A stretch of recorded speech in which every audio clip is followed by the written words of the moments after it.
Bonsoir à tous et à toutes, vous êtes sur IRM Radio, il est 19h34 dans l'émission You Can, l'émission qui repousse tes limites, mes limites et vos limites. Alors je suis super contente aujourd'hui parce que c'est ma reprise après plusieurs mois et vous m'avez manqué et j'espère que je vous ai manqué, j'espère que c'est réciproque. Donc je suis toujours entourée de ma chère équipe et tendre équipe que j'adore. Clément, tu m'as manqué. Vous aussi. D'accord. Quand le micro marchera, oui, donc vous aussi vous m'avez manqué. Non, là t'es censé dire Selma, toi aussi tu m'as manqué. Tu m'as manqué. Oui, non, mais oui, voilà. Parce que j'ai fait tomber le micro, du coup j'ai un peu bégayé. Oui, tu m'as manqué, Selma.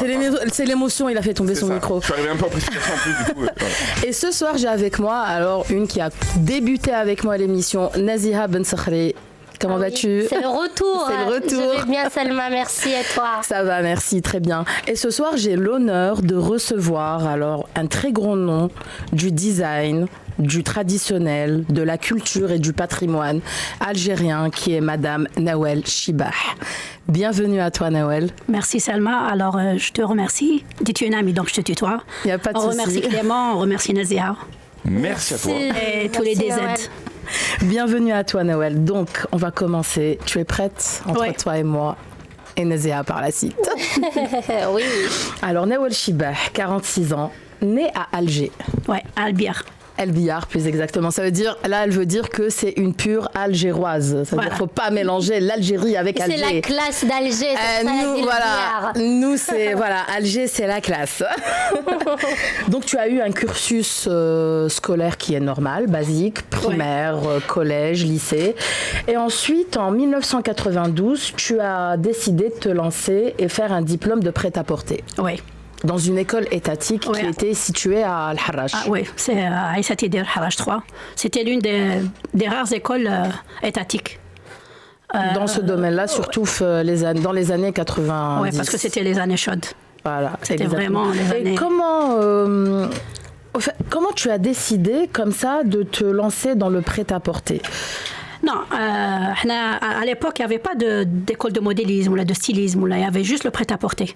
Et pour accéder au tailleur, il fallait passer par le prêt-à-porter, même avec le niveau terminal. D'accord. Et avec un concours aussi. Ce que je voulais dire, c'est comment tu as décidé, c'est-à-dire de te spécialiser dans le design, le prêt-à-porter, le modélisme, la création Déjà, on fait partie d'une famille qui est artiste. J'ai ma grand-mère. D'accord, donc c'est de génération en génération. Oui. J'ai ma grande sœur, j'ai mes deux tantes et moi. Voilà. Donc on est issus d'une famille d'artistes. Une famille d'artistes, voilà. Ouais.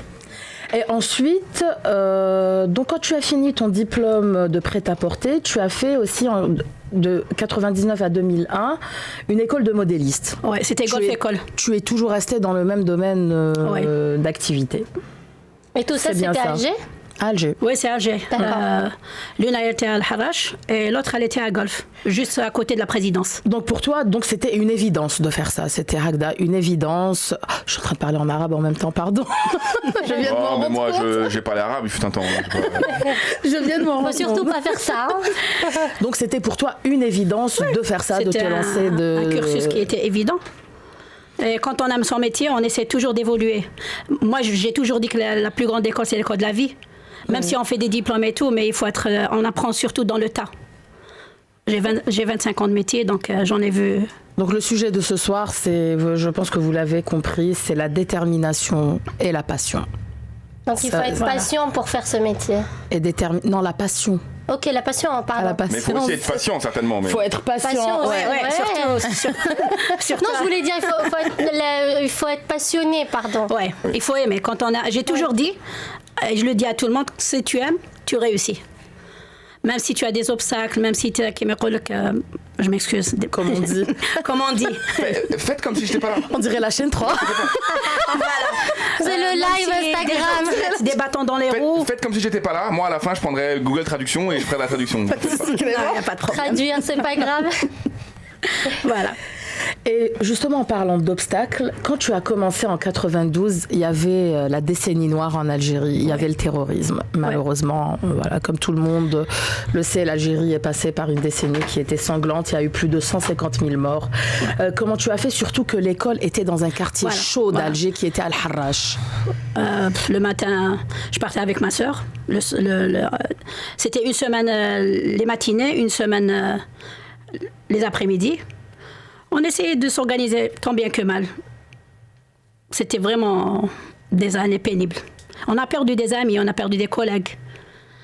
Mais on a essayé Kemerkolo. Ça vous a pas empêché de continuer? Non. Non. Il y a eu beaucoup d'obstacles, il y a eu beaucoup de décès, beaucoup de traumatismes. Mais on a essayé de s'accrocher. Voilà. Et t'as pas eu peur? Tu t'es pas dit à un moment, je vais abandonner, je vais laisser tomber, c'est ma vie qui passe en premier? Non, je pense que c'est la volonté. C'est surtout la volonté. J'ai dit Salma, il faut être passionnée et patiente aussi. Patiente, oui. Et surtout, c'est du courage. Hein, surtout, on prenait les moyens de transport, on prenait le train. Des fois, il y avait il était attaqué par des cailloux, c'était vraiment horrible, mais... Et l'école de prêt-à-porter, parce qu'à l'époque du terrorisme, le prêt-à-porter était considéré comme un blasphème. Comme quelque chose qui ne rentre pas dans on va dire les règles de la religion à leurs yeux, hein, pas à nos yeux, mais à leurs yeux. Non, pas la couture. C'était la coiffure. Par exemple, mon père est ingénieur en agronomie, il faisait la fleur. Il lui a interdit de vendre les fleurs. En plus, il était à Cuba. C'est le fièvre du terrorisme. Mais par contre, la couture, non, c'était pas un tabou. Je pense pas. On n'a pas eu de problème en tant que stagiaire en couture. Stagiaire, peut-être, c'est pour ça qu'ils n'ont pas eu de problème, mais c'était les défilés de mode qui étaient interdits. C'est ce qu'on a vu dans le film Papicha. Oui, mais il n'y avait pas de défilé et tout à l'époque. Vous m'excusez, il y a des références que j'ai pas, ça viendra, vous en faites pas. Non, le film Papicha, c'est un film qui a été décoré. Mais ce soir, je vais prendre un livre, je vais prendre l'Algérien pour les nuls. Au fait, Papicha, il a été diffusé ici dans les cinémas à Paris, dans toute la France. Il a eu un prix au Festival de Cannes. Tu peux le regarder sur Netflix. Très bien, j'irai voir. Et ça parle de la décennie noire, des tabous, de tout ce qui de la femme algérienne. Et Papicha, ça veut dire la... La coquette. Voilà, coquette, femme, bonne, voilà. D'accord, très bien. Il a compris, juste avec un mot, il a compris le troisième adjectif. Il m'en faut pas beaucoup en général. Exactement. Donc je vois que ce sujet est sensible, pour nous trois. Oui. Même si Nazira, plus ou moins, avec son jeune âge, mais elle a entendu. On était vraiment dedans. Ouais. J'étais née justement pendant cette période-là. Ouais. Donc je ne l'ai pas senti, mais... T'as de la chance. Ouais. Et donc, Nawel, alors, quand on dit Nawel Chibah en Algérie, tout le monde va penser marié, habillement, accessoires. Donc, quand on va parler de Nawel Chibah, c'est les mariés qui vont s'habiller, qui viennent s'accessoiriser chez toi. Et dans un autre pays, qui est un pays voisin à nous, ça s'appelle Ngafa. Oui. Est-ce que tu te considères, toi, comme une Ngafa? Non, pas du tout. Pourquoi? Parce que les traditions Tana, les gens de la Kasbah, ils disent machta. D'accord. Une machta, c'est une femme qui accompagne la mariée. D'ailleurs, l'une des premières machta, elle s'appelle Msouda. Elle était noire. Pour enlever le mauvais œil. Oui. Je m'excuse. Pour enlever... Non, c'est pas grave, après on va traduire. Non, en fait, il y a un truc qui m'a... Donc, ils ont pris une habilleuse, noire, une machta black, pour enlever le mauvais œil à la mariée. Et pour ne pas... Oui. Et pour ne pas... Moi, j'aurais fait pareil, perso, après. Voilà. Pour ne pas faire de l'ombre à la mariée. D'accord. C'est Msouda, au temps de la Kasbah. Et nous, d'ailleurs, il y a la chanson qui dit Ahya Machta. C'est un grand... classique, les chansons algériennes. Des fois, on commence même, on dit quand il commence l'orchestre, juste l'entrée à la mariée, il y a des chansons, mais à la fin, il y a toujours Aria Mashta. Ça veut dire, on fait honneur à la Mashta à la bieuse. Qui a à la bieuse, qui a su l'accessoiriser. On fait les retouches make-up aussi, les retouches à la coiffure. Il y a pas mal de trucs. Et tu absorbes tout le stress de la mariée, bien sûr, bien sûr. Ça, c'est un métier vraiment, il faut vraiment aimer. Parce que des fois, tu tombes sur il faut avoir un mental de feu, un mental très très fort aussi. Oui. Et des fois, tu tombes sur des mariés, tu t'arraches les cheveux. Qui sont très très compliqués. Ouais. Et des fois, c'est le contraire. Ben, je te souhaite pas de tomber sur moi alors. Non, il faudrait qu'on ramène Messouda pour chasser l'œil d'abord Selma le jour de ton mariage. Ah oui, parce que moi, dommage, Allah yarhamha. Donc, mais pourquoi tu veux pas? Parce qu'à chaque fois, quand on se parlait, je te disais Ngafa, tu disais non, m'appelle pas comme ça, je suis pas une Ngafa. Ngafa, c'est marocain. Nous, on est des Algérois, d'origine kabyle. Et Ngafa. Faut pas non plus vous comparer, attends, faut pas me abuser. Non, ça n'a rien à voir. Ngafa, au Maroc, elle ramène l'Amaria. Un truc. Donc la Maria qui est l'objet là dans lequel on porte la mariée. C'est un style de cercueil pour faire un show. Oui. Elle fait aussi le henné. Non, on fait pas de henné, mais c'est pas notre culture. Elle met 3 caftans. Elle accessoirise les caftans. Voilà. Par contre. Mais on est d'accord qu'Alger, maintenant c'est devenu beaucoup les ngafettes. Il y en a beaucoup à Alger. C'est en vogue. Voilà, c'est en vogue. Pourquoi? Parce que c'est les caftans, parce que c'est justement c'est un mariage. Enfin, c'est une tradition qui n'a pas été la nôtre. Non, c'est pas du tout la nôtre. Et moi, franchement, j'ai jamais aimé la Maria. Moi non plus. Je l'ai pas aimé. Mais je me pose la question, ça leur donne pas des vertiges? Moi, ça me fait peur. Je m'excuse, Naziha, il y a beaucoup de clientes qui me proposent de faire la Amaria, mais je dis que c'est pas ma spécialité et j'ai pas fait des études pour faire ça. Et franchement, j'aime pas pour ne pas dire autre chose. Mais on le fait là en Algérie. Ils le font justement. C'est pour ça que je te dis, voilà, c'est devenu tout le monde fait voilà Ngafa, Ngafa ils disent. Et l'Amaria là, c'est avec quoi on porte la mariée. Voilà. Moi, j'aurais peur qu'on me porte déjà avec mon poids. Je me dis, je vais me casser la gueule. Donc, c'est 4, on va ramener 8. Donc, il faudrait... Il suffit d'avoir le vertige en plus. Déjà, oui, t'as le vertige. moi, j'ai le vertige. Faut faire confiance à ses amis dans ce moment. Non seulement... Justement, je leur fais pas confiance, mes amis, moi. En plus, imagine, les hommes qui te portent, tu tombes sur ton ex, il va tout faire pour... Imagine, t'as un conflit avec un des mecs en dessous. Le mec va se plaindre, laissez, je m'en occupe. Naziha, elle est tellement fine qu'ils font comme ça, elle se retrouve. Naziha, elle a besoin juste d'une personne, c'est bon. C'est bon. Naziha, ils vont la renverser, ils vont pas savoir qu'il y a quelqu'un. Il y a quelqu'un là-dessus. Imagine les tests, on va tester. Tiens, on voit Naziha te projeter. D'ailleurs, je vous raconte une anecdote. Justement, vas-y. Vous allez se bidonner, mourir de rire. À chaque fois que je fais une mariée, il y a la personne qui fait la Maria. Elle m'appelle, elle m'a dit alors la mariée comment elle est? Elle pèse combien? Elle fait combien? Je lui ai dit aujourd'hui tu as de la chance. Si je lui ai dit aujourd'hui tu renforces, il est pris de panique. C'est pour ça que ça c'est une tradition que moi je ferai jamais. En tout cas pas en étant avec ce poids-là, mais bon. Faut maigrir Selma pour après. Mais moi je me kiffe comme je suis. Bah oui. Mais je sais que tu es belle comme ça. Je sais pas, toi peut-être ils vont kiffer de porter. Ah mais ça c'est sûr, il y en a plein. En plus t'auras que des mecs musclés et tout, tu serais contente. C'est ça. Ah ouais, je serais hyper contente. Tu vois, t'auras le choix de choisir. Non mais le problème c'est que je risque de ne plus me marier ce jour-là. Je veux dire, on annule mon mariage. Mais t'as qu'à dire, du coup on fait le test. Voilà, si ça passe, on se marie. C'est un mariage blanc, comme le bac blanc, c'est un mariage blanc, vas-y, je vais essayer. Et puis peut-être je vais choisir le futur mari dans ceux qui vont me porter. Alors dis-moi. Un concours. C'est ça.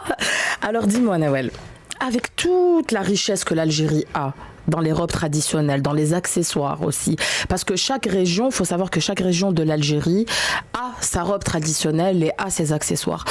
Comment se fait-il qu'il y a eu un gros problème d'exportation de la tenue traditionnelle algérienne à l'étranger? Si je te tutoie, si tu parles du kaftan par exemple. Non. Le caracou, on va parler de caracou. J'ai compris la question. Si on parle du kaftan au Maroc, il a été modernisé, il a été kémerolo, il a été exporté dans le monde entier. Voilà. Nous, c'est le contraire. Je pense qu'il faut faire beaucoup d'efforts au niveau du Palais de la Culture. D'ailleurs, cette année, ils ont vraiment mis le paquet. Ils ont fait pas mal Ils ont fait pas mal de démarches, il y a eu grâce à Ryan Brancy d'ailleurs que je salue. Voilà.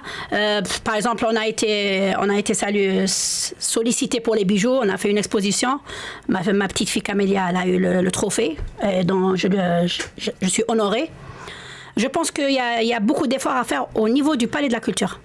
Donc déjà, il faut que ça soit au niveau du Palais de la Culture, que ça soit national. Au niveau du ministère de la Culture, déjà que ce soit voilà.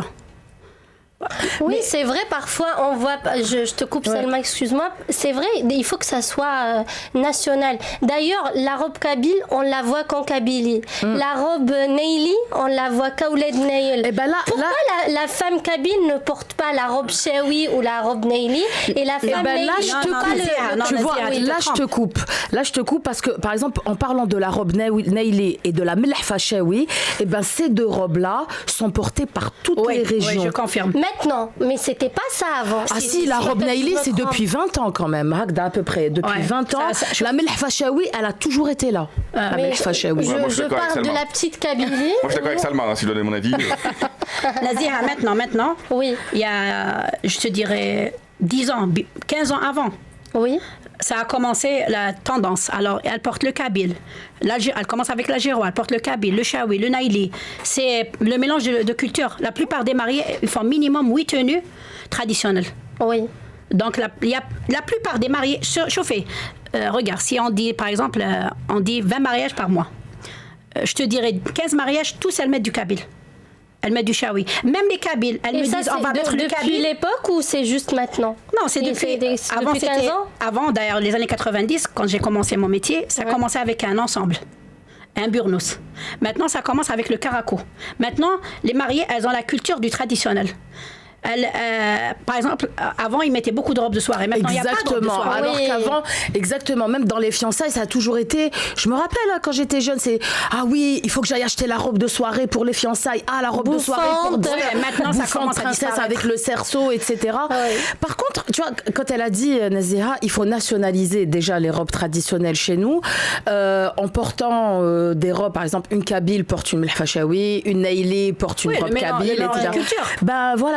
Par exemple, je pense qu'il y a un peu de personnes comme moi qui sont pas contre. Oui. Mais moi, j'estime que je suis de cette région, donc je dois porter les robes de cette région pour mon mariage. Il y a même, je m'excuse, il y a même des mariées, par exemple, quand elles sont fortes. Par exemple, Selma. Elle me dit non, quand elles sont, tu as un exemple vivant devant toi. Non, par exemple, voilà. Je vais sauter à Naziha aussi. Hein. Elles me disent, on met pas le karakou, je suis forte. Je lui dis non. Il faut juste savoir comment le couper, il faut juste savoir comment l'accessoiriser. Et au lieu de faire un selwal shilqa, par exemple, on met un pantalon mdouar. Il faut essayer d'étudier le corps de la mariée pour lui mettre ses toilettes, comme on dit. Naziha, par exemple, il y a des filles qui sont vraiment, vraiment menues. Elles me disent, je vais mettre le kabyle, je peux pas mettre la djibba et tout. Je lui dis non.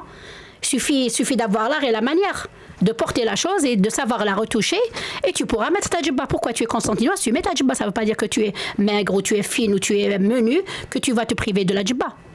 Et c'est là où une habilleuse professionnelle rentre en jeu. Une habilleuse professionnelle, il faut qu'elle soit couturière, il faut qu'elle soit coiffeuse, il faut qu'elle soit, elle ait du goût. Il faut qu'elle touche à tout. Oui, où il y a un point aussi que je voudrais développer. Moi, ce qui me rend furieuse, c'est une personne qui a acheté un karakou. Il y a des karakous à 40-60 millions. Oui. Et après, donc 40-60 millions, par exemple, là pour nos auditeurs, 40 000 euros. Voilà, 40 millions, c'est 2 000 euros. 60 millions, c'est 3 000 euros. Clément, tu offrirais ça à ta femme, une robe, juste une seule robe traditionnelle, en sachant qu'on doit porter 4 ou 5. L'unité à 2 000, 3 000 euros. Et qu'elle va porter juste un soir. Juste un soir. Pour le défilé du mariage. Vas-y, on va discuter. Hein. Non, je sais pas. Ouais, lui, il va acheter la robe blanche à 7 000 euros. Ouais, Une seule. Déjà, il y a plusieurs choses. Déjà, il faut que je me marie. C'est pas gagné. Je vous avoue que c'est pas gagné. Et ensuite, je sais, à vrai dire, je suis pas encore dans cette réflexion-là. Moi, je suis encore loin de. Donc peut-être. Donc là, il faut que tu saches qu'il faut pas prendre une femme. C'est 7 000 euros une robe de mariée blanche? Oui. Ah ouais? Oui, il y en a. Il y en a qui sont à 30 000, 40 000. On va rester en concubinage. C'est mieux. Non, le problème qui se pose, ils achètent des tenues très très chères, ils les confectionnent à des prix exorbitants. Après, elle te met un khetarah qui coûte 200 dinars. Et alors que le calaco, justement, l'importance du calaco, c'est khetarah. Ouais. Alors pour les auditeurs et ceux qui nous regardent dans le direct, c'est comme un collier. C'est un bijou tête. C'est un bijou tête qui valorise le calaco. Justement, en parlant de ça, pour orienter un peu ceux qui nous regardent et ceux qui nous écoutent, Naziha va nous parler un peu des robes traditionnelles et on va voir aussi, on va leur donner des noms. Et on va parler des accessoires et des tenues. Alors, Naziha, à toi l'honneur. Oui, Salma. Donc, j'ai choisi de parler de 4 tenues algériennes, traditionnelles. Il y a je vais commencer par le kalakou. Donc, le kalakou algérois existe depuis le XIVe siècle. Et c'est la pièce incontournable de la tzedera. La tzedera, c'est le défilé des mariés d'avant et celle d'aujourd'hui. Donc ça existait depuis le XIVe siècle et ça existe toujours. Donc une mariée. Avant, c'était la mariée algéroise qui ne pouvait pas s'en passer du kalakou, mais maintenant, c'est toutes les mariées algériennes. Oui, 14e siècle, donc c'était à l'arrivée des Ottomans. À peu près. En Algérie. Des Turcs, pour ceux qui ne savent pas ce que sont les Ottomans. Oui. Voilà. Est-ce qu'on peut dire que le kalakou, comme le kaftan, vient des Ottomans? Ça reste un débat, Selma. Ça reste un débat. C'est pour ça que je t'ai dit, est-ce qu'on peut le dire? Est-ce qu'on peut dire que le kalakou vient des tenues ottomanes? Mais avant le kalakou, il y a eu la frimla. Et c'est quoi? Le frimla, c'est un petit kasaka. Un petit veston. Oui, un petit veston avec sirwal mdouar. D'accord. Et un petit truc en dentelle, un petit haut en dentelle, qui était porté par les dames, les mariés et tout. Avant même le kalakou. D'accord. C'était la frimla. Oui. Et Nawel, est-ce que c'est vrai que Et sans oublier, haïk marma. Ouais. Oui, haïk. Qui dit algéroise, dit khetarah, dit khlakhal, dit kalakou, haïk marma. Oui. Nawel, j'ai une question. Est-ce que c'est vrai que le kalakou était réservé à l'aristocratie algéroise et c'était le costume traditionnel de la mariée et la femme riche algéroise? Non. Le kalakou, il n'y a pas une algéroise qui ne met pas de kalakou. J'ai fait même des mariés. D'ailleurs, j'étais émue. C'était le karakou de sa grand-mère, c'était le karakou de sa maman. Elle me l'avait ramené. Elle me dit, Nawel, est-ce qu'on peut changer la doublure? D'ailleurs, qu'est-ce qu'elle me dit? Elle me dit, Nawel, est-ce que je peux le mettre? On dit, ah oui, on change la doublure, on l'ouvre, on change la doublure, on fait des paillettes. Comme on dit, on le valorise et vous pouvez, s'il y a effectivement, si c'est sur sa taille, on garde la même taille. Sinon, il y a des retouches, on fait. On essaie de l'ajuster juste au corps de la mariée. Donc, comme les robes blanches, il y a beaucoup de robes blanches. À ma mère. Voilà. Oui. Bon, moi, ça serait impossible pour moi de la tailler et de la mettre à ma taille, celle de ma mère. Oui, j'en ai fait des mariés qui ont porté la robe blanche de leur maman. Je dirais pas de leur grand-mère, mais les karakous, je t'assure, il y a eu des grand-mères. D'ailleurs, j'étais émue. Elle te ramène un karakou shara avec le fil d'or. Elle te dit, ma grand-mère, elle a porté. C'est ça, c'est un honneur. Oui. Donc je disais que on va expliquer un petit peu de quoi il se compose le karakou. Donc le karakou, il se compose d'une veste brodée de fil d'or. C'est ça le khit roh, c'est ça? Non, ça s'appelle comme le fil d'or, c'est khit shara. C'est shara. Shara, ok. Shara. Voilà. Donc pardon parce que le khit roh, c'est le bijou. Oui. Et le véritable karakou, c'est le qatifa. Le qatifa, 4 fils d'or. On dit qatifa à l'Allemagne. Tu trouves 4 fils au niveau total du tissu. Au bout du tissu, vous trouvez 4 bandes. C'est ce qu'on dit qatifa djelwa, véritable qatifa. Oui, à ceux qui nous regardent sur Twitch, vous pouvez voir les images. Donc oui, je disais, il se compose d'une veste brodée de fil d'or et aussi d'un pantalon qu'on appelle le sarwal. Donc soit il y a sarwal mdouar ou bien sarwal shelqa. Soit sarwal stifa, il y a aussi sarwal stifa. Oui, c'est quoi? Sarwal stifa, ça comporte beaucoup plus de tissu. D'accord. C'est 6 mètres, 8 mètres, oui. Le bouffon, oui. là, le véritable Saroual algérois, Saroual Stifa. D'accord. Est-ce que tu peux nous parler là de ce qu'on voit, des accessoires, du collier De Khétarouh aussi, le bijou qu'on met sur le front, ça s'appelle Khétarouh. Il y a Khétarouh, l'histoire du Khétarouh. On dit qu'un jour, quelqu'un allait se marier. Est-ce que tu peux revenir en arrière, s'il te plaît, Clément, la première photo? Et puis, on le voit bien, le bijou. Non, voilà. Et puis il a ramené le bijou. Voilà. Oui, il a ramené le bijou. Il était tellement petit. La maman de la mariée, elle lui a dit, en plaisantant, ça c'est Khétarouh, tellement c'est petit. C'est Khétarouh, c'est tout petit. C'est là, c'est en de fait, là comme qu'il y a eu le nom. traduction, comme elle a dit, Khétarouh, c'est le fil de l'âme. Voilà, Ouais. Roh, c'est l'âme. Voilà. Et comme l'âme ne tient qu'à un Très fil, sensible. Ouais. donc c'est pour ça. Elle a dit, c'est tellement petit. T'as vu l'Algérie, c'est Ça, c'est de la poétique poésie, hein. chez nous. Oui, hein. c'est pour ça Voilà. qu'il y a eu- c'est pour ça qu'il y a eu Khétarouh. Il y a le crafache aussi, c'est une pièce maîtresse. Est-ce que tu peux aller sur la deuxième? Voilà, ce qu'on voit là du cou qui Oui, va c'est- jusqu'à c'est l'épaule. le C'est bien crafache. ça. D'accord. Il y a les bracelets aussi. Et il y a- Traduction du crafage en français, c'est le fouet. Donc on va de la poésie à... Le fouet, le truc qui frappe, quoi. Voilà. Mais le truc qui frappe, parce que regarde, il frappe par sa... Couleur. Déjà c'est de l'or, et par son format, parce que c'est grand aussi. Il y a aussi Mohamed Leftoul.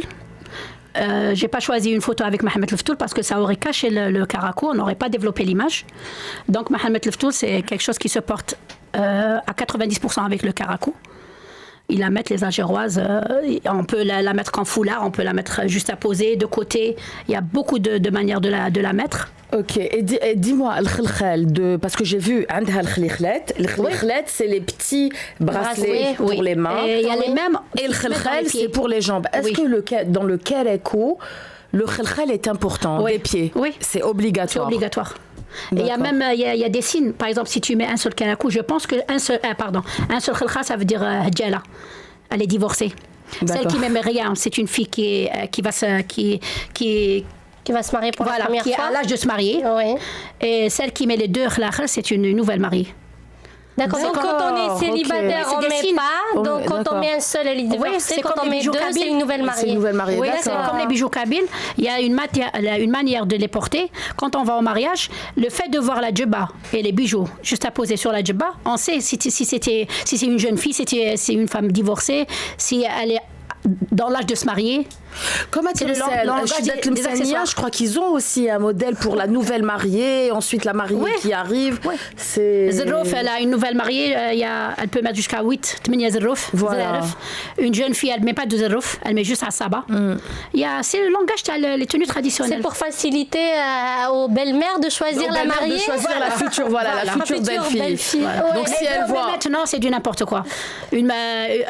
Avant, une mariée, par exemple, la sœur d'une mariée ou la belle-sœur d'une mariée, elle n'allait pas à la coiffeuse et mettait la même coiffure que la mariée. Elle ne mettait pas les mêmes tenues que la mariée. On laissait place honneur à la mariée. Mais maintenant, tu trouves une mariée qui met un calaco, tout le monde met le même calaco. Tout le monde s'accessoirise comme une mariée. Moi, je suis contre. vrai, hein. On sait Moi, même, je sais on vrai, peut on sait même même. plus Je vous jure, on ne reconnaître la distingue mariée, même on plus. distingue Oui, plus. on Je ne te jure, distingue Selma, plus. je te jure. J'ai fait des mariages parce qu'on va en premier chez la mariée pour l'accessoiriser et lui mettre sa tenue parce que c'est de l'or, alors je me déplace avec. Et on lui retouche les make-up et tout parce qu'il y a des mariées en plein été, elles vont à 6h du matin, à 4h du matin à la coiffeuse, le temps que le cortège arrive à 16h ou des fois même à 17h avec Ouais. la circulation et tout. Alors automatiquement le maquillage il s'efface un peu. Ça, oui. Eh ben je vous jure, des fois je rentre parce que je me souviens pas de toutes mes mariées, surtout en haute saison. Des fois, il y a des mariées que Camélia elle gère, des fois la fille qui travaille chez moi. Eh ben je rentre, tout le monde est en calaco, tout le monde est coiffé, tout le monde est maquillé. Je dis c'est qui la mariée? Et ça me fait mal.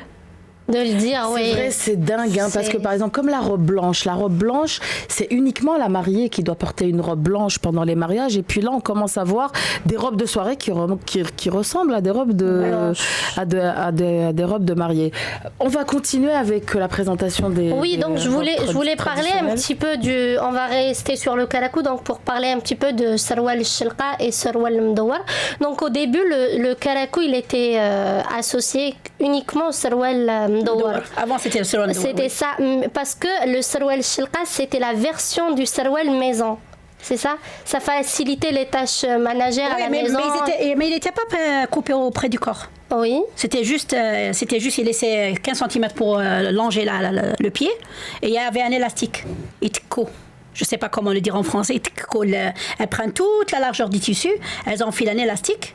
Oui. Après, elles le mettent juste au niveau de la taille. Elles ajustent. En fait, elles ajustent l'élastique en faisant des petits plis. C'est ça. Voilà. Non, les plis, ils se forment tout seuls. Quand tu longes l'élastique. Non, ça veut dire ça. Non, ils mettent un trou. Un trou, elle rentre l'élastique à l'intérieur. Et après, voilà, elle ajuste au niveau de la taille. C'est comme les fils qu'on a pour les pyjamas et tout ça pour les serrer. Voilà, c'est ce que j'ai dit. Par exemple, moi, quand je serre un pyjama, j'ai pas de plis. Voilà. Les plis se forment automatiquement. Nazia, c'est 2 fois. Nazia, c'est ça. Le tour, elle fait 2 fois ou 2 fois pas le tour. Donc voilà. Donc par exemple, voilà. Donc comme des femmes comme moi fortes, tu conseilles le. Parce que déjà, quand tu vas t'asseoir, tu seras mal à l'aise. Parce que c'est tellement près du corps que. Une femme forte, en général, elle met des gaines. Et la fente, elle est accentuée. Donc dès qu'elle va s'asseoir, on voit toute la gaine. Voilà, elle sera mal à l'aise. Et même. C'est pas beau quand on voit la gaine, c'est pas beau. Non, c'est pas beau. Oui, non, mais c'est pas beau aussi quand on voit le ventre. Quand on voit, mais surtout la gaine, Selma, quand il y a des femmes, et moi ça m'insupporte de voir des femmes avec des robes moulantes, elle met une gaine et on voit la gaine. Personnellement, mes mariées, elles-mêmes pour ma spontanéité, je leur dis tout haut ce que les gens disent tout bas. Et par exemple pour la veste.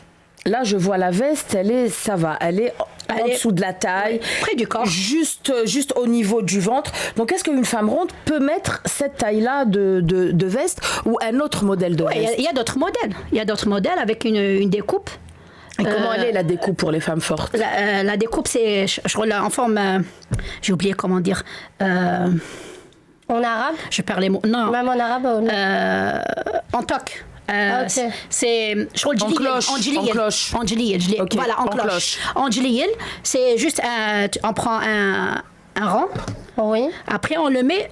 Vous voyez au niveau de là où elle est la taille. C'est là-bas, on met avec le djiliyel. D'accord, ok. Voilà, il y a un autre modèle, on n'a pas ramené les photos, c'est avec djiliyel. Djiliyel, c'est pour quelqu'un qui a du ventre, qui a des fesses. Il y a un mari qui te dit, moi je veux pas que tu mettes ce modèle parce qu'on voit tout. Alors on essaye de transformer le caraco pour prendre le bâton du milieu.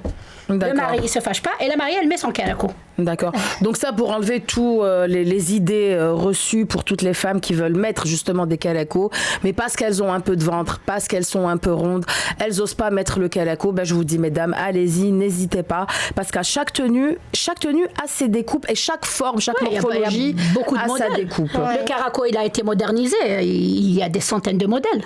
Et surtout que la femme algérienne n'a jamais été taille 34 ou 36. Oui, c'est ce que je dis. Voilà. Donc, Nazira, à l'époque, tu viens d'où, Nazira? D'Algérie. Elle fait exception, c'est vraiment une exception. Donc, on a fini avec le caraco, j'ai parlé de la robe chewi qu'on appelle la mlahfa. La robe rouge. La robe rouge, oui. Donc, la belle robe chewi, ou comme on l'appelle la mlahfa, c'est une tenue incontournable des habitants de l'Aurès et elle existe depuis des siècles. Cette robe algérienne, maintenant, elle est prisée par toutes les mariées algériennes de toutes les régions, pas uniquement de l'Aurès. Donc, la robe chewi, elle est faite, je ne sais pas si c'est toujours le cas, elle va nous le confirmer, Nawel. Donc, à l'époque, c'était une robe longue en bustier ou avec des manches et le voile sans manche qu'on porte au niveau des épaules. Oui. Avant, c'était 2 pièces. C'était Dokhila ou Barania. La robe qui vient à l'intérieur et celle qui vient à l'extérieur. À l'intérieur, en général, c'est simple. À l'extérieur, on la travaille avec la dentelle, avec la bordure africaine, avec des perles. Ça dépend le modèle de la mariée et ça dépend la région. Parce que la véritable melhfa, elle est noire avec des couleurs. C'est ce que j'allais dire. C'est pas du tout comme ça. Et quelles sont les couleurs des chewi? Le vert, le jaune, le rouge. C'est ça les couleurs des chewi. C'est les couleurs berbères. Voilà, oui, c'est ça. Donc, comme tu disais, la melhfa chewi est en noir, toute simple Oui, et oui. avec des bijoux. Et aussi, il y a pas de, c'est un morceau de tissu. Oui. Quand je vais la porter à la mariée, alors il y a 2 broches qui vient au niveau des épaules. On prend la longueur de la mariée. Après, on prend 50 cm, le qalba, comme on dit, l'envers de la robe. On met les 2 broches. L'avant et le dos, c'est la même valeur. Ouais. Et c'est comme ça qu'on met avec un truc qui vient dedans. C'est comme une sorte de fond pour coller les deux broches. Les 2 broches. Et Voilà. les broches, elles sont en argent, c'est ça? Si la mlahfa, elle est la véritable mlahfa, c'est de l'argent. Oui. Sinon, celle-là, Et c'est avec il y a du le doré. signe aussi amazir. Oui. C'est la vraie mlahfa shawi. Oui. Il y a le signe amazir, il y a même des mariés, quand tatouent, quand on leur fait des petits tatouages, d'ailleurs vous pouvez voir dans les photos, on leur fait des petits tatouages. Quand elle va faire les photos avec les anciens bijoux, et je ne me vante pas, j'ai des plus beaux bijoux, Shawi. Oui, moi on va parler, il y a Moi, je le dis, plusieurs modèles. vous avez la chance de porter ces bijoux, que ce soit kabyle, que ce soit Shawi. Alors, on va faire même pour dire... Comme on dit. Voilà, comme on dit. On va mettre même les signes.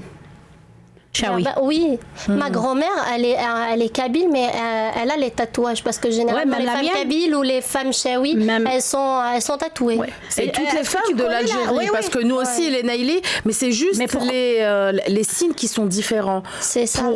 Pour faire la différence de quelle ethnie. Ouais. On peut appeler ça ethnie. Toutes nos grand-mères étaient tatouées. Tu sais Oui. pourquoi ils tatouaient les... Non. Oui, parce que il y avait à l'époque de la colonisation, ils tatouaient les femmes. Elles se tatouaient pour que les Français, qui m'appellent, n'arrivent. Est-ce que tu peux traduire? Pour que les Ok. Français soient dégoûtés. Voilà. Quand elles voient la femme tatouée, la elle les touche pas. Elles n'ont pas envie de les toucher. Donc, Pour la protéger, c'est ça. Voilà, Ouais. voilà. Pour se protéger. Voilà, c'est pour ça. Alors, on revient sur la tenue. Alors, bon. Salma, on va parler Oui. d'abord des bijoux shawi, non? Justement, j'allais parler de ça. Ok. Vas-y. Il y a le srab. Ouais. Incontournable. C'est le frère, ça. Srab, il y en a qui C'est un collier. Non, c'est pas le c'est srab. le pote, C'est le c'est ça C'est pas le srab. srab, c'est le srab. C'est srab, c'est Et un collier et comment il est blambar, il dit blambar. Il y en a Voilà. qui a de l'odeur. D'ailleurs, moi, personnellement, je conserve mes bijoux dans un bocal en verre Pour garder l'odeur. pour garder l'odeur, parce qu'il y a des petits parasites qui viennent au niveau du srab. Alors, elle mange le srab. Alors que si tu mets ton bijou dans un bocal de verre, et une fois par mois, tu le fais mouiller dans de l'eau. Comme ça, il garde sa saveur. Il garde son odeur, il garde... Et il y a Le aussi srab la pour saba. le shawi Oui, Oui. le srab pour le shawi, bien sûr. C'est ça, c'est un bijou shawi. par Les contre, vieilles le confectionnaient avant. Naïli, attends, je vais te dire. Naïli, il y a aucun bijou dessus. C'est juste le srab. Par contre, le shawi, il y a ce qu'on appelle le kilwa. Il y a la main de Fatma ou le kilwa ou un bijou qui vient avec le srab. C'est comme le constantinois. Par contre, vous mettez le srab avec du fil, simplement. Voilà. Blambar, ou là, كاين بالطوب كاين بالعنبر Ah, كل je واحد savais pas كيفاش que les يدير. shawi. Oui, portez ça. Il y a même avec le clou de girofle. J'ai des bijoux, t'as comme Selma, avec le clou de girofle. Excusez-moi, j'ai une question qui est pas nécessairement. J'ai visiblement vous. Parce que toi, Nadia, elle a dit qu'elle venait d'une. C'est quoi, c'est des ethnies? C'est des régions, oui, c'est des régions Moi, je viens de la différentes. Kabylie. Et comment t'as dit que ça s'appelait? Il y a la petite Kabylie et il y a la grande. Parce que juste avant, toi, t'as dit que t'étais chez nous quand tu t'es parlé de t'habiller. T'as compris ce que je veux dire tout à l'heure? Ouais, Tu c'est- parlais, Oui, t'as dit moi, qu'on c'est appelait- les Ouled Naïl. Et toi, c'est C'est la Kabylie. C'est comme ça que t'as dit. T'as juste dit la Kabyle. Après, je comprends. C'est Kabyle, par exemple, elle c'est une Et il y en a que Kabyle. deux Ah non, il y a plusieurs régions. elle c'est une Kabyle, moi je Ah, suis une Kabylie, ok, Naïlia. ouais. Moi, je Elle suis d'origine c'est kabyle aussi. d'origine kabyle Les algérienne. Mais par les contre, ma Chaouis, grand-mère- le reste. Ma grand-mère est de Genzet. D'accord. Des origines Chaoui. D'ailleurs, les anciennes photos de mon grand-mère, elle est tatouée. Ouais. Je tiens à préciser, ça n'a rien à voir. Ma grand-mère est née en Algérie. hein. D'accord. Et il y a les Mozabites, il y a les Touaregs. Ça prend, hein, Ouais, c'est pour ça. on a des cultures. Ma on a grand-mère des- est en Ça, Algérie. je comprends ton amour envers nous, C'est ça, Clément. exactement. Ma grand-mère est née en Algérie. T'as Et la puis chance d'être l'Algérie, entourée de 3 voilà. Algériennes aujourd'hui. Il y a les Je suis Mozabites, habitué, t'inquiète, là. il y a les Touaregs aussi. Ouais, les Touaregs, ouais. Les Touaregs aussi. Au fait, chacun a son identité. Et voilà. Je voulais te parler de... Ça, je le vois souvent, parce que ma mère est chaouia. Oui. Je le vois souvent quand elle porte des robes chaoui, ce que tu as de là Shintouf. jusque là. On appelle ça le shintouf. Il y a shintouf comme ça, il y a shintouf aussi avec des louis. Voilà, moi, le chentouf que je connais, c'est avec des louis d'or. Ouled Naïl, c'est avec des louis d'or. Ouled Oui. Naïl. Oui, parce que c'est une étude. Chaque un mois, moi, quand je vois la tenue, des fois, je reste... Ça fait mal au cœur. Une tenue kabyle avec des bijoux chaoui. Ouais. Une tenue chaoui avec des bijoux kabyles. Maintenant, on met ma soeur, elle, pendant le mariage à mon C'est frère, énervé, Nazia, c'est oui, c'est énervé. Elle a mis la robe kabyle avec des bijoux en or. Et les bijoux... et les C'est bijoux... moche et ça se met pas. Et Nazia, qu'est-ce que tu penses des bijoux kabyles? Oui. On dit pas sur du calaco. Un mariage kabyle, des grandes familles kabyles qui portent de faux bijoux kabyles. Ah, j'aime pas ça. Ben oui, il faut acheter les vrais, l'argent, le fodda. Non, il y a des gens qui sont spécialisés. Oui. Il y a des boutiques qui louent le fodda. Et je connais des familles qui ont de très beaux bijoux kabyles qui font la location de la fodda. Oui, je si on sais n'a que pas les les bijoux- moyens, on peut louer. Moi, je sais c'est que ça. les bijoux kabyles, les plus beaux bijoux kabyles sont fabriqués à Benyéné. Oui, Oui. c'est à Tizi Ouzou, c'est vrai. Voilà. J'avais déjà Mais les visité. plus beaux bijoux... C'est pas Barbès? Pardon. Hein Pas Non, Barbès. c'est pas Barbès. Ça n'a rien à voir avec Barbès, Barbès. Il y a les faux à Barbès, bijoux, les voilà. faux. C'est faux. Moi, je dis les bijoux kabyles de Chine. Ouais, c'est ça. Voilà. De Barbès. Non, de Chine. Exactement. Il y a aussi, on parlait des bijoux chewi, il y a aussi ce qu'on appelle le djbin, Ouais. qu'on met sur la tête. On ne peut pas ne pas le mettre. Ouais. Et c'est une couronne, les Indispensable. traditions de C'est une Salma, espèce de ils mettent la couronne. richa, la plume. Oui, Et ils mettent la plume de côté. d'accord. Les traditions de Salma. Ah oui. Les Ouled Naïl. Non, mais on ne le fait pas ça au... Non, et Si, si- le Ouled Naïl, on a La la Saba. chedda, Ouais, ouais. mais on met toujours Sur une. le- Et une vous, à plume. Saba, parce que j'ai fait le. Elle est différente. Elle est différente de. Parce que j'ai fait la fiche du chedda wali chaouia. délégué de votre région. Donc, D'accord. Djbin. vraiment, ils ont ramené des Kabyles et on apprend à tout âge dans notre métier. Je peux pas dire je connais parce que tout le temps, à chaque fois que je fais un mariage, surtout quand je me déplace hors wilaya, j'apprends et je reste ébahie. Je me dis, Masha'Allah, Ouais. c'est magnifique. Nos Ils traditions ont, sont- elles ont ramené les mariés avec une ancienne plume, avec pas mal de choses qui m'ont vraiment. Ben justement, c'est Ouais, pour ça que je ému. dis Ça m'a ému. pourquoi est-ce que nos tenues traditionnelles ne sont pas exportées et ne sont pas connues dans l'international alors que le Keleko a été internationalisé, si je peux dire ça comme ça, Ouais. par Yves Saint Laurent. Oui. Dans les défilés d'Yves Saint Laurent, il a mis la veste du Keleko avec un jean et c'était très beau, très élégant. Après, il y a eu le buzz. Il y en C'est a ça. pas mal qui l'ont mise. Hein. Même Voilà, ma fille, c'est- elle porte un calaco Donc, avec un jean. pourquoi une robe chewi comme ça n'est pas mise en valeur? Moi, je trouve que c'est très beau. Bah, la t'as robe qu'à chewi. porter ça seulement à Paris. Voilà. Mais et moi, je comme ça. porte. Mais moi, je les Non, mais porte. dehors, le pas chewi. pendant les mariages. Mais moi, je les porte quand C'est je comme les sors. Kabyles, Parfois, ça met des robes Kabyles, j'en hein. porte. Et ça Oui, fait plaisir. Ça fait plaisir, Oui. oui, c'est ça. Il y a aussi, on a parlé des broches. Donc en arabe, ça s'appelle le khlala, c'est ça? Le khlala. Khlala, Oui. oui. Et on va parler du dernier bijou, c'est le khalkhal. Même avec Ouais. la robe chewi, On met il le faut khalkhal. porter- on met le khalkhal. Oui. C'est un autre modèle. Hein. Le khalkhal kabyle, le khalkhal algérois ou le khalkhal. Chacun son khalkhal.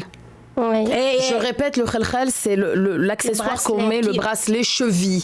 Voilà. Le gros qui est assez lourd aussi, parfois, qui il est est très lourd très lourd. pour alourdir la mariée, Pour que qu'elle- sa démarche soit Voilà. plus lente Voilà. et plus Élégante. arzena, voilà, Voilà. plus élégante. Voilà. Plus... Tu vois, Clément, tout est une question a été d'algorithme, étudié. Oui. Ouais, de je vois, je vois. mathématiques. Question de Tout style, ça quoi. chez nous, voilà. Ouais. Question de style. Tu te rends compte, on nous fait porter des bracelets, des bracelets ou de chevillères, je sais pas comment on va appeler ça, comme ça, sur les pieds qui sont très très lourds. Donc on a du mal à porter notre pied. Il y Pour a des avoir khalkhal. une C'est pour ça démarche. que vous vous retrouvez sur un chariot en hauteur pour pas pouvoir marcher. Voilà. Non, c'est aussi. pas la Non, ça tradition. c'est Non, non, ça c'est n'a pas rien chez à nous, voir. c'est en Je Algérie. rigole, je plaisante. Donc- je plaisante. C'est chez les voisins, n'énerve Quand pas j'ai dit- Selma. quand j'ai- non, Non, ça c'est Nawel qui s'énerve, c'est Ah pas ouais, moi. c'était une blague. Tradition. C'était une blague, je veux pas me faire engueuler. C'était Mais vraiment une blague. malheureusement, on l'a adopté. On hein. l'a adopté. Maintenant, il y a des salles, des fêtes qui proposent Mais il faut cette pas prestation. oublier que Tlemcen a cette tradition-là. Oui, parce que ils sont frontaliers. Voilà, avec ils le sont Maroc. frontaliers. Ils sont Donc frontaliers. voilà, je disais le Tlemcen, khelkhel, c'est c'est pour... Non, mais il n'y a pas que c'est Tlemcen. c'est une wilaya d'Algérie. Non, il n'y a pas que Tlemcen. À partir de Ain Dfla, ça commence l'Amaria. De Ain Dfla, et tu vas. Donc عند فلا orange, Orange, لف voilà, معسكر سعيدة مسكرة سعيدة عندي موشن سيدي بلابات À partir de Ain Dfla, c'est la culture de l'Amaria. Oui. D'accord. On va passer à une autre tenue traditionnelle qui est la robe kabyle. Kabyle orange. Oui. Voilà. Oui. Alors déjà, applaudissements pour Nawel pour cette robe. Merci. Parce que c'est avec ça qu'elle a eu le trophée, enfin le prix du ministère de la Culture. Elle est très belle. C'est une robe typiquement kabyle. Oui. Avec des matières typiquement kabyles, il y a sauf, il y a pas mal de trucs qui m'érolent, comme on dit. C'est vraiment la véritable robe kabyle. Oui. Indémodable. Moi, ma robe, je me suis mariée en 96, ma fille, elle la porte, hein, parce que c'était la véritable robe kabyle. La robe kabyle, c'est une robe intemporelle. Indémodable. En plus, ce qui est bien fait le kabyle, une robe, c'est standard. Ça se met sur toutes les tailles. À part la stature, il y a des manières. Par exemple, quand tu es élancé, on prend la robe kabyle, on fait un pli. Après, il y a Fauda. Non. Il y a comment dirais-je, je perds mon latin. Le cordon, le hezma. Non. La ceinture. Oui, la ceinture. On l'appelle nous. Attends, oh là là. Non, c'est grave. Il y a tisfifine. Non, c'est pas tisfifine. Non, c'est pas tisfifine. C'est agos. Il y a le agos. Le cordon que vous voyez. On fait tourner la mariée 6 fois. D'accord. Et pourquoi? C'est une tradition. 6 fois pour que les plis de la fauta, elles prennent bien la forme. D'accord. Voilà. Et je suis contente d'être fine là. En dessous de la gousse, la ceinture, on met le pli. On ajuste la robe à la longueur de la mariée. D'accord. Parce qu'en général, les robes kabyles, elles sont standards. Oui. Alors on l'ajuste. On l'ajuste. Et ce qui valorise la robe kabyle, je le dis et je le dis et je le redis, c'est les bijoux kabyles. Oui.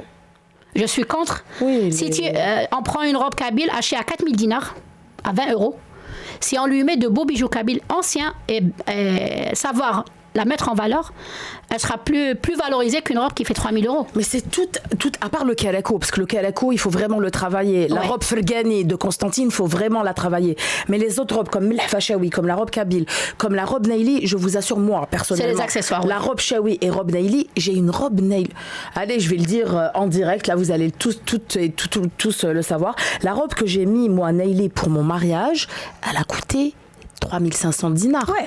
C'est même pas 15 €. Mais ce qui a fait que moi, je m'attendais à 4 000, 5 000 €. Et là, mais ce qui a fait, je t'ai montré, je t'ai montré la robe Naili. Ce qui a fait qu'elle était belle, c'est Shidda. C'est les bijoux, c'est la mhezma, c'est Shintouf. C'est le qalb-qalb, comme on dit nous les Algérois. Voilà. Tu peux traduire. Mais c'est ce qui manque en Algérie. Les femmes, elles se concentrent sur les robes, mais pas sur les bijoux. Mais il y a une mariée qui valorise aussi. Hein. Toi, Selma, le cortège avec un chaoui, tu la valorises. Oh, oui, merci. Comme on dit chez nous, une femme et demie. Une femme et demie, voilà. Voilà. Une femme et 3/4. Exactement. Donc il y a vraiment, c'est c'est la personne déjà qui valorise la tenue plus les accessoires. Ça a toujours été important. Même dans les robes occidentales, on voit une simple robe qui est coupée droite, noire, qui arrive au genou, juste au niveau du genou. Mais si la femme est bien coiffée et qu'elle a les accessoires, qu'elle a mis en ça devient une robe très élégante et personne ne va se douter que cette robe a coûté 10 €. Bah oui, c'est pas le prix, il faut savoir l'accessoire. C'est la prestance, c'est comme tu as dit aussi les accessoires. Et je pense, si je ne me trompe pas, les bijoux kabyles sont dans le patrimoine de l'UNESCO. Oui, il y a juste un point. Le bijou qu'elle porte, qui pendit comme ça, ce qu'on appelle mahrez, c'est un bijou très ancien, plus de 140 ans à peu près. À l'intérieur, il y a scellé Kitab al-Qur'an. Les versets coraniques. C'est pour protéger la arousa. On dit le mahrez. Il a protégé Hrizha. Il la protège du mauvais œil, des gris-gris, des, comment on dit, nous les Kabyles, quand on parle de ça, c'est pas très... Non, on dit les traditions kabyles. Bon, Clément va se tenir compagnie en garde à vue, hein. Parce que apparemment, quand on dit islam, c'est pas bon, hein. Faut pas dire. C'est un signe de radicalisation. Faut pas parler de ça, Selma. Allez, on va continuer de parler sur les robes, c'est mieux. Non. Donc, la robe kabyle, comme vous voyez, elle contient des couleurs très vives. Oui, et donc chaque village a sa spécialité, sa couleur et sa broderie. Par exemple, il y a la robe Ewadien par rapport à la région d'Ouadia. Et il y a aussi celle d'Arzogan, de Bouira, oui. De Bouira, de Bdjaya. De Bdjaya, oui. Donc chaque région. C'est quoi les couleurs? Par exemple, Bdjaya, c'est quoi la couleur? de la robe kabyle. Djaya, pratiquement, c'est comme ça. Voilà. Et Tizi Ouzou Tizi Ouzou, c'est en général blanc. Blanc, C'est avec des couleurs. C'est blanc. Il y a un point qu'on appelle Gargari. C'est un nouveau point. Les Khaljdid. C'est un nouveau. Il est très, très en tendance. Les couleurs au niveau des manches, là, ça représente quoi? Ça veut dire quoi? Les espèces de petites au niveau des manches et du bas, là. Les le roses, rose, noirs. jaune. Non, violet. c'est les couleurs berbères qui vont sortir aux bijoux. Ok. Et le collier, plus il y a de breloques au niveau du collier, plus le collier est valorisé. Et ce qu'on n'oublie pas, c'est le corail. La valeur C'est du ce que bijou j'allais kabyle, dire. c'est le corail. C'est le corail. En C'est fait, le tout ce corail. que tu vois en rouge, c'est du vrai corail. C'est du vrai corail. C'est des pièces qui n'ont pas de prix. Oui. C'est des pièces de musée. Oui. Et ce qu'il faut savoir, c'est qu'à la fin du 19e siècle et début du 20e siècle, la robe kabyle était constituée d'une seule pièce en laine blanche tissée. Donc elle couvrait tout le corps, et des épaules jusqu'aux chevilles, et elle était ouverte au milieu par une fente arrondie permettant d'introduire la tête et la porter. Donc avant il n'y avait pas la fauda et tout ça, et elle était blanche, il n'y avait pas beaucoup de couleurs au 19e siècle. Maintenant on peut trouver une robe kabyle orange, blanche. Ça s'est modernisé. Il y a des robes kabyles en forme de bedron, et je suis contre. Oui. Moi aussi, je suis contre la j'en ai vu. Oui, j'aime pas la robe kabyle moderne.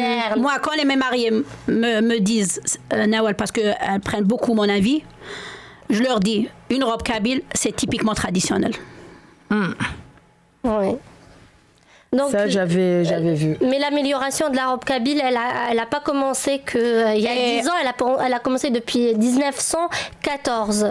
Pardon, et qui dit kabyle dit mahrama. Oui. Oui. Il ne faut pas oublier le mahrama. Mahrama, Sur c'est la le tête. foulard. C'est le foulard qui Sur vient la au- tête. Voilà. Oui. Voilà. Et le mahrama allait aussi travailler avec du fil de laine. D'accord. Et on La même appelle chose- comment le bijou sur la tête, Nawal? هذيك تاع الصفت. Tassabt. تاع الصفت. Enfin, voilà, exactement. Elle te tient la tête. Ok. Oui. Et c'est un bijou, ça, très très important. On ne peut pas mettre la robe kabyle sans la sabah. D'accord. Tout, sans le khlakhel, sans les bracelets, sans les boucles, sans les... Plus la robe kabyle est chargée, plus elle est valorisée.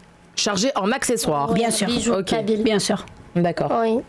Et j'ai parlé de la dernière robe. Selma, ça va te faire plaisir. fait- C'est la robe Selma. Naili. Ah oui, la robe blanche, sans mannequin, sans modèle plutôt. Adi aussi, elle a été exposée au Palais de la Culture. Cette année? Oui, cette année. Oui. Avec ses bijoux et tout. Par Elle est contre, très belle. voilà, Srab, d'en parler Selma. Voilà, le véritable Srab, Takom, Talambar. Oui. Celui-là, il a une odeur spécifique Ouais. qui dégage. Et Naili, il y a eu même le Srab modernisé en forme de Johar, père de culture. Je l'ai fait avec des luis. Et j'ai essayé de faire tout un assortiment entre la saba, entre le bijou de tête, le collier, la ceinture et le srab. Le srab, pas celui-là. Le blanc. Voilà, le blanc. Assorti avec le travail de la robe Naili. Au fait, le johar, quand on dit chez nous le johar, c'est comme des perles, mais c'est pas des perles, c'est des perles en forme de grains de riz. C'est comme les perles d'eau douce, mais c'est pas de l'eau douce. Voilà, Des perles d'eau douce. c'est spécifique, c'est très spécifique. Ça, par exemple, cette tenue, plus la femme est émancée et élancée, et forte, plus elle la met en valeur. C'est comme la robe kabyle. C'est une façon de la dire qu'elle est pour Salma, celle-là. Oui, ça vient de sa région. Mais la robe Naili, Allez, vas-y. oui, elle tient son nom de Ouled Naïl, oui, qui est une tribu berbère située dans la région de Deloued, Ghardaya, Biskra et jusqu'à Djelfa et Boussaada. C'est ça, Selma? Les origines, la base des Ouled Naïl, c'est Djelfa et Boussaada.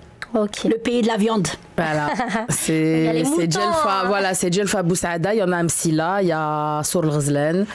Soara, il la met beaucoup. Voilà, ça va jusqu'à Tougourt. Les Ouled Naïl, ça va. Ghardaya, plus ou moins, il n'y en a pas beaucoup. Il y en a la Gouate, qui est juste à côté. Le rouat, la différence entre vous et le rouat, il y a des papillons.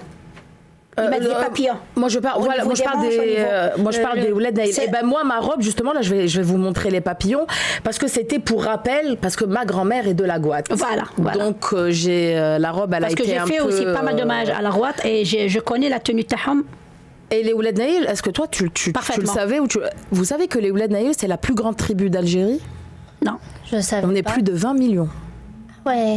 Je pensais que c'était les Kabyles. Ouais. Moi aussi, je pensais. Eh ben voilà. Donc Clément, c'est sur quel regarde, c'est sur là par exemple sur les manches. Voilà.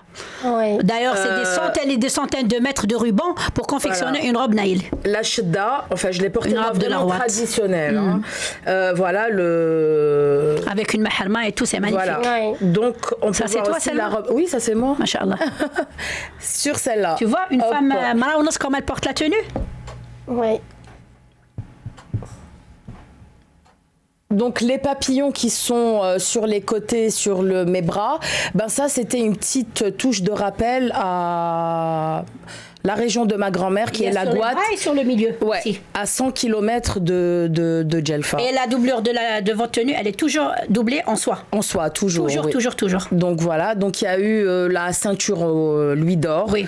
Il y a eu Obligé. le collier voilà en hanbar. J'ai porté vraiment, j'ai pas trop accessoirisé, j'ai porté. Mais tu l'as mise en valeur. Ce qu'il y a, Parce qu'en aussi, elle est en doré. et elle m'a coûté 3500 dinars la robe. Voilà. Maintenant, il la forme même avec des pantalons. C'est moche. Moi, j'aime pas. Moi, je préfère quand c'est comme ça, vraiment le traditionnel. Des fois, je dis, à force de Merci Clément. moderniser, ça devient du n'importe quoi. Voilà, c'est ça vrai. devient du ridicule. Exactement. Oui, donc la robe Naïli, c'est comme vous la voyez, à l'époque c'était une robe blanche. Maintenant on peut la retrouver dans plusieurs couleurs.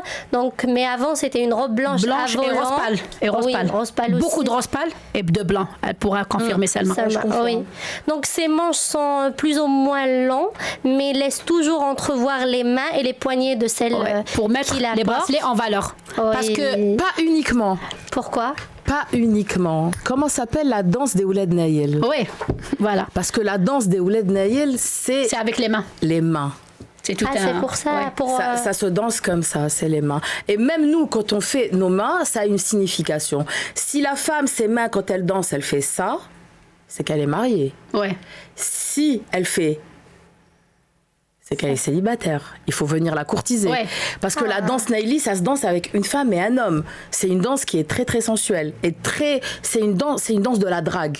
Jusqu'à ce que l'homme se mette à genoux, t'as bien vu, Ouais. devant la femme. C'est pour ça qu'on laisse C'est tout un show. nos poignets et nos bras libres. Il y a aussi un point, les Ouled Naïl, plus la femme elle a de l'or, c'est comme les consentinoirs, plus son mari est valorisé, plus la dame elle est heureuse. Tu comprends? T'as beaucoup d'or, Selma?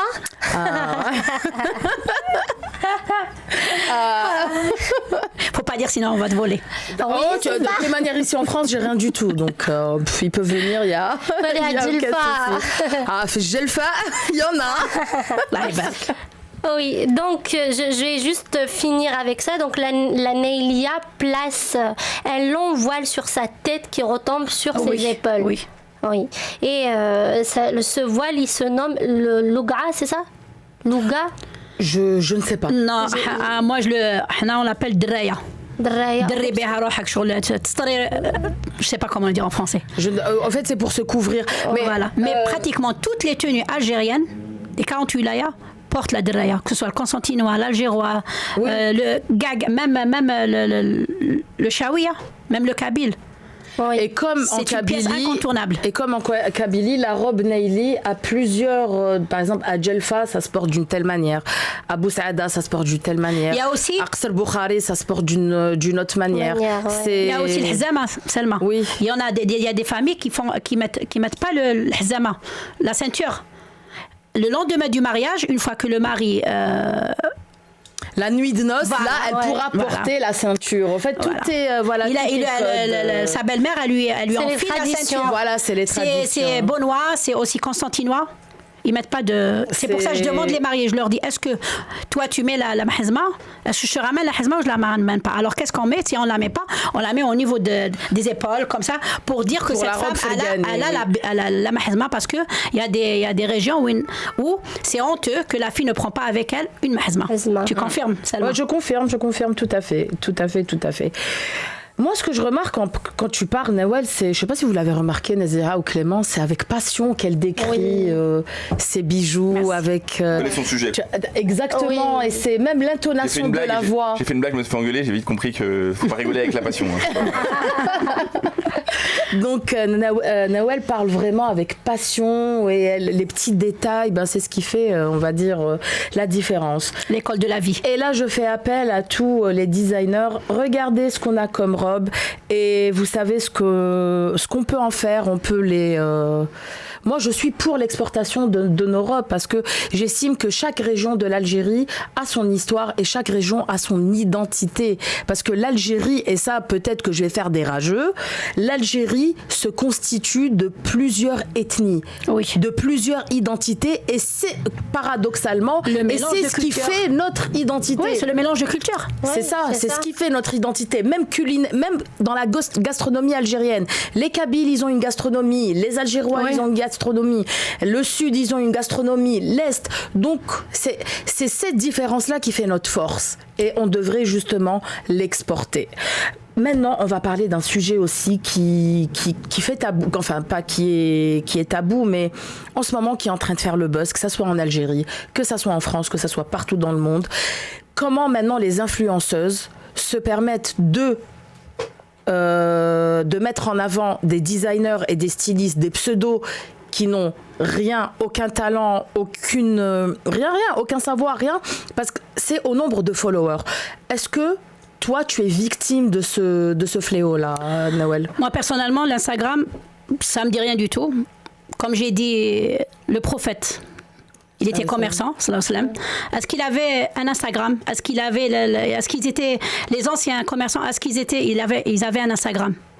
Tu as touché un point sensible. C'est pour ça que je perds mon latin. Moi, personnellement, ça fait un an et demi que ma fille Camélia, parce que moi, je suis nulle, elle m'a ouvert un Instagram. Bon, je suis presque à 55K, mais ça ne m'intéresse pas. Parce que ce n'est pas l'Instagram qui va me valoriser. Donne-le à Clément, il veut les 55K. 55K, je veux bien, moi. Ouais. Moi, je pense que ce n'est pas les cas qui vont me valoriser, parce que j'en ai vu. Mais malheureusement, aujourd'hui...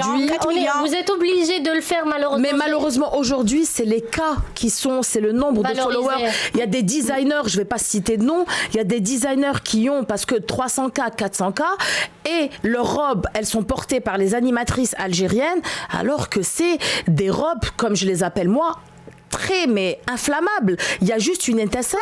Le tissu prend feu. Tellement que c'est pas de la qualité, c'est du polyester à 10 000%. Il y a ni soie, ni coton, ni rien du tout dans ces robes-là.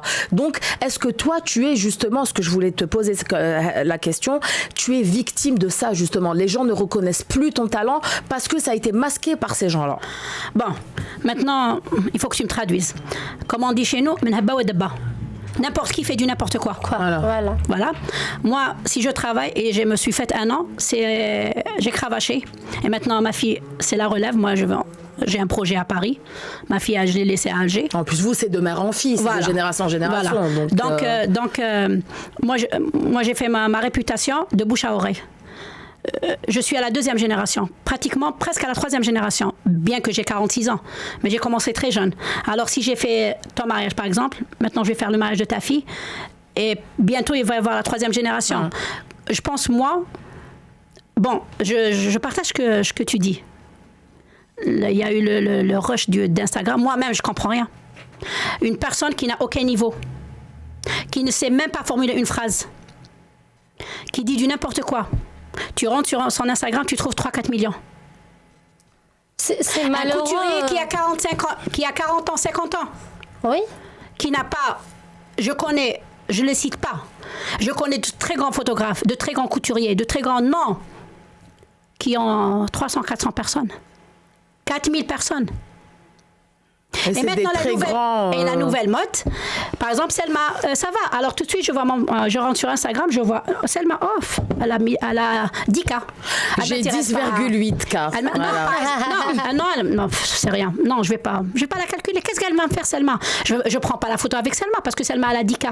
Elle va pas me booster mes followers. Maintenant, on regarde plus la qualité, on regarde le nombre d'abonnés. Valorisé, pardon, je m'excuse, parce que vous avez touché un point qui est sensible. On voit ça. Voilà. Oui, bien sûr, je comprends tout à fait. Je vais vous raconter une histoire juste après. Parce que l'Instagram, il a dévalorisé les valeurs humaines.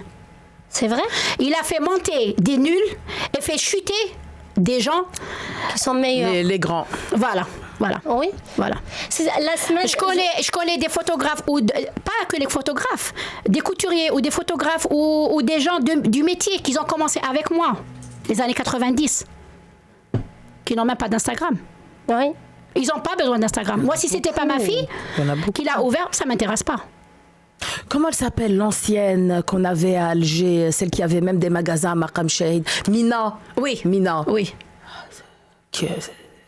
Mina Tricot, c'est... J'ai ma tante que je salue. Je crois qu'elle a même pas d'Instagram. J'ai ma tante, l'une des plus grandes couturières d'Alger, Samia Chibah. Bon, épouse Mazari. On la connaît surtout sur son nom de Samia Mazari. Elle n'a pas d'Instagram. Voilà. Non, mais peut-être en Algérie, il reste toujours le bouche à oreille. Mais ici, en France... On prend les grands noms. Azé. Oui. Est-ce qu'il a des followers sur Instagram? Les grands couturiers, les grands modélistes, les grands stylistes, les grands chanteurs. Hamidou, il a combien de cas? Hamidou. Oui. Walou. Non, mais c'est ça. En Algérie, oui, mais le malheur ici en France, ça touche les créateurs, les couturières. La semaine dernière, j'ai vu une créatrice et une couturière qui fait de la haute couture. Elle m'a dit, je travaille depuis 20 ans. Elle m'a dit, j'ai remarqué, ça fait 3 ans, ma clientèle ne change pas. J'ai toujours les mêmes clientes, ou c'est toujours les nouvelles clientes que j'ai, c'est des connaissances de mes anciennes clientes. Oui, la bouche à oreille. Elle m'a dit, mais je comprenais pas avant les gens, parce qu'elle a son showroom à Paris. Elle m'a dit, d'habitude, les gens, quand ils passent, ils viennent voir les robes, ils font des essayages et tout ça. Elle me dit, mais ça fait 3 ans, c'est plus le cas. Elle m'a dit, j'ai posé la question à mes filles, et ses filles, elles lui ont dit, oui maman, parce que t'as pas d'Instagram.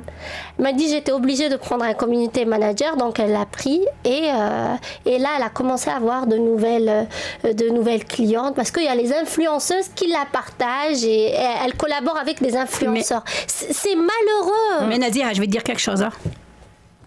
Peut-être tu es jeune, tu n'as pas plus d'expérience de vie que moi. Oui, bien sûr. Je discutais avec Salma justement sur ce sujet. Qui va lentement, va sûrement. C'est le rush, je sais pas comment dire. C'est juste une vague. Moi, je pense ça. Ça ne va pas durer. C'est une folie. Ça va pas durer. Qui va pas durer. Moi, je pense que, comme on dit, elle va traduire Salma. Celui qui a le métier restera toujours le maître du métier. Voilà. C'est ça, mais c'est tout à fait. Mais c'est malheureux de voir ça, mais j'hallucine. Juste parce que, en plus, les prix sont les mêmes pour une story à 500, 600 euros ici ou en Algérie. Ouais. Alors que le SMIC en Algérie, c'est même pas, c'est 100 euros ou même pas. Alors qu'une story, c'est à 500 euros. De toutes les manières, comme Nawel avait fini par dire, ça sera une vague. Moi, je pense que c'est juste une folie. C'est juste une folie passagère. Comme à l'époque, tu te rappelles, nous, Clément, les boys bands, les girl bands, ça a duré quoi, 5, 6 ans? Ouais, mais c'était bien. Ouais, c'était bien, mais pourtant, nos parents, ils les voyaient comme des débiles mentaux, alors qu'ils sont beaucoup plus intelligents que les influenceurs. Mais c'est le mot, Clément, c'est passager. Voilà, c'est passager. On verra plus ça. On verra plus ça, et ça sera la qualité. Par exemple, moi, je prendrai toujours comme exemple, et ça, je le prendrai toujours. C'est pas parce que c'est mon cousin, mais bon, faut être Garfi. Garfi, c'est le premier qui a fait la Fashion Week orientale à Washington en 1994, je crois, ou 96. C'est le premier qui a représenté les robes algériennes en l'international. Et il a quoi, 23K 25K, je crois. Il n'a rien. Mais faut aide. Toutes les grandes et les Selma, classes. voilà, j'allais te dire la même chose. Je te tutoie parce que tu es une amie. Est-ce que tu penses qu'avoir 1 million, 2 millions, 3 millions, c'est des clientes? Ah non. C'est des gens qui achètent. Pas du tout. C'est des clients qui investissent. Haters, oui. Voilà. C'est des faux profils, c'est des petits jeunes, c'est des gens qui expliquent ton compte. Je préfère avoir 10K, 20K. Avec de bonnes clientes, avec des gens que je connais, des véritables profils. Et c'est pas des profils qu'on a achetés, parce qu'il y a le fléau des profils qu'on achète aussi. Hein. Oh, ça on connaît, on en connaît plein, voilà. Mais plein. Donc, ceux je qui préfère font des avoir achats de followers, de j'aime, de commentaires, de tout. Voilà. On en connaît plein, on en connaît plein. Il y en a même qui sont passés ici, par ce plateau-là. Il y en a plein. Moi, je préfère avoir... Qui ont animé dans ce plateau. Moi, je préfère avoir peu et bien que beaucoup et n'importe quoi. Tu sais, moi-même, ça m'intéresse pas d'avoir une certaine catégorie de personnes.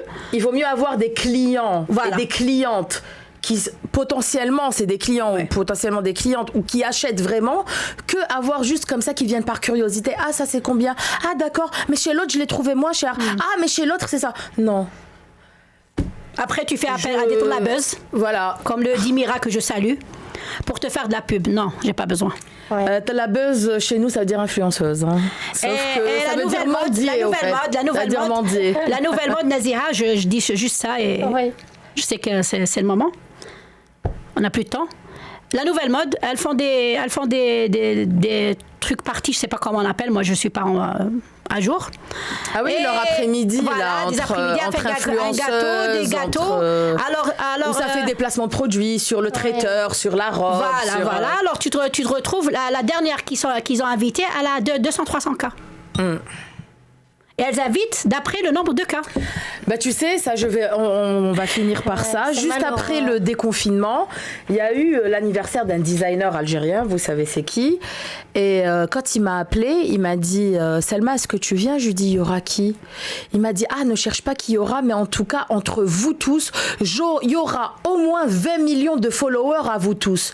Je lui dis, mais c'est ton anniversaire, t'es censé kiffer, t'es censé aimer l'anniversaire, t'es censé t'amuser. Pas de voir combien de cette personne a de followers ou pas. C'est devenu un business. Et c'est ce que je lui dis. À l'époque, j'avais pas encore les 10K où j'étais à peine à 7000, je crois. Je lui dis, mais moi, qu'est-ce que je peux t'apporter? Vous savez qu'est-ce qu'il m'a répondu? Il m'a dit, c'est pas pareil, Selma. Toi, tu vas me rapporter la classe algéroise. C'est les intérêts, hein. C'est connu, ça. Ça m'a choquée. Ça m'a vachement choquée et c'est triste. Et sur Instagram, c'est toujours, je m'excuse de dire ce mot, toujours les mêmes gueules, toujours les mêmes visages, toujours les mêmes personnes. T'as envie de dégueuler. Toujours la même personne qui tourne. Mais la roue tourne, on le voit ces jours-ci, la roue tourne. Oui. On va finir par ça, la roue tourne. Grandeur et décadence. Exactement. En tout cas, Nawel, ce fut un honneur de te recevoir ce soir. L'honneur est pour moi. On te souhaite une très très bonne continuation. Merci. À toi et à ta fille. En tous les cas, ça a été convivial, ça a été magnifique et je suis honorée d'être venue. L'honneur est pour nous, Nawel. Bonsoir. Comme vous l'avez compris ce soir, nous avons parlé de détermination et de passion. Vous avez vu notre invitée, quand elle parlait de ses accessoires, elle parlait vraiment avec des yeux qui scintillent et des yeux qui brillent, avec une intonation de voix aussi qui détermine la passion. Donc moi, ce que je vous conseille à tous, ceux qui vous avez une passion, vous avez quelque chose que vous aimez dans la vie, battez-vous, ne lâchez jamais les bras malgré les difficultés de la vie et malgré tout ce qui se passe aujourd'hui, parce que nous vivons une année extrêmement spéciale pour le coup, et ne lâchez pas, je vous dis, continuez, et à la semaine prochaine pour un nouvel invité et une nouvelle histoire. Je vous souhaite bonne soirée. Vous étiez sur IRM.radio dans l'émission You Can.